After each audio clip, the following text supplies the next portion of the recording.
सर्व ज्येष्ठ श्रेष्ठ वयोवृद्ध तपवृद्ध सर्वांना माझा नमस्कार।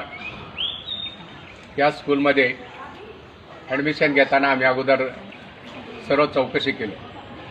स्कूल फार ओल्ड आहे, जुनी आहे, रिप्युटेड आहे आणि इथला स्टाफ देखील खूप मेहनती आहे।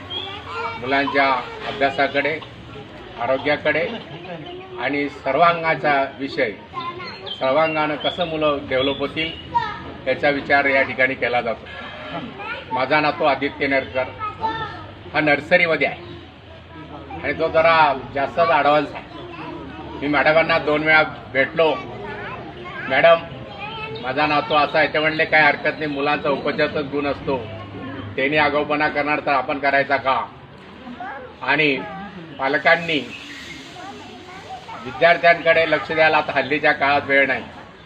आई वडील कामाला असतात आणि सर्वस्वी जबाबदारी आता हे आजी आजोबांकडे असते आणि आजोबा आजी हे मुलाचे लाड करत असतात, त्याबरोबर त्यांना शिक्षण पण देत असतात। जबाबदारीची जाणीव ही आपल्याला पण असते आणि खरं म्हणजे आम्ही आता रिटायर झाल्यानंतर, मी पण प्रिन्सिपल होतो, रिटायर झाल्यानंतर काय मोठा प्रश्न लोक विचारतात की आता पुढे काय करायचं। आणि त्यावेळेस अशी आपली नातवंड सांभाळण्यात जो आपला वेळ जातो आणि त्यांच्यामध्ये जे आपलं आनंद व्यक्त होतो, यासारखं दुसरं म्हणजे सुखी संपन्न जीवन नाही असं मला वाटतं।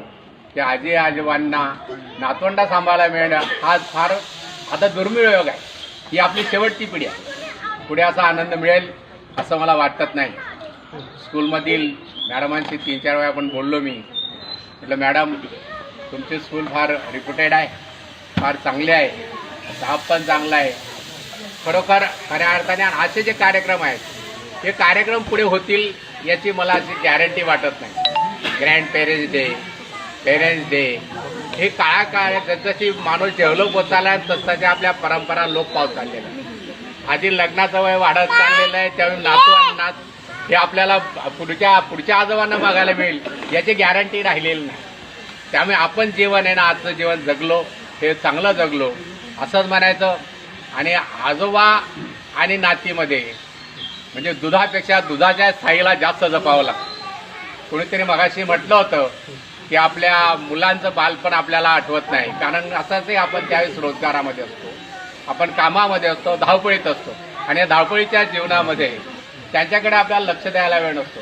आणि ती जी उणीव आहे, ती जी उर्मी आहे ते आपल्या नातवांमध्ये भरून काढण्यासाठी आपला प्रयत्न असतो। नातवाला सर्वार्थानं जे जे काही आपल्या परीनं प्रत्येक आजोबाला वाटतं की मी याच्यासाठी काय काय करू, माझ्या नातूला काय करू, माझ्या मुलासाठी मला करता आलं नाही, माझ्या नातूसाठी मला काय करता येईल, असा खूप प्रयत्न आजी आणि आजोबांचा त्यांच्या अर्थानं खूप होत असतो। आणि खऱ्या अर्थाने ज्या घरात मुलांसाठी आजोबांसाठी आजी आणि आजोबा आहेत ते घरा संपन्न आहे असं मला वाटतं आणि ते मुलांना योग्य प्रकारचा न्याय देऊ शकतील। आजी आई वडील रागवतात, नंतर त्यांच्या पाठीवरनं हळूवार हात फिरवण्याचं काम आजी आणि आजोबा करत असतात, त्यांना सांभाळण्याचं करत असतात आणि अप्रत्यक्ष प्रकाराने मुलांना थोड्याफार प्रकारचं शिक्षण देण्याचं काम ही आजी आणि आजोबा करत असतात। आणि खरोखर या अर्थाने या ठिकाणी तुम्ही कार्यक्रम चांगला घेतला मॅडम, त्याबद्दल तुमचं पुनश्च कौतुक, आभार आणि या ठिकाणी थांबतो। नमस्कार।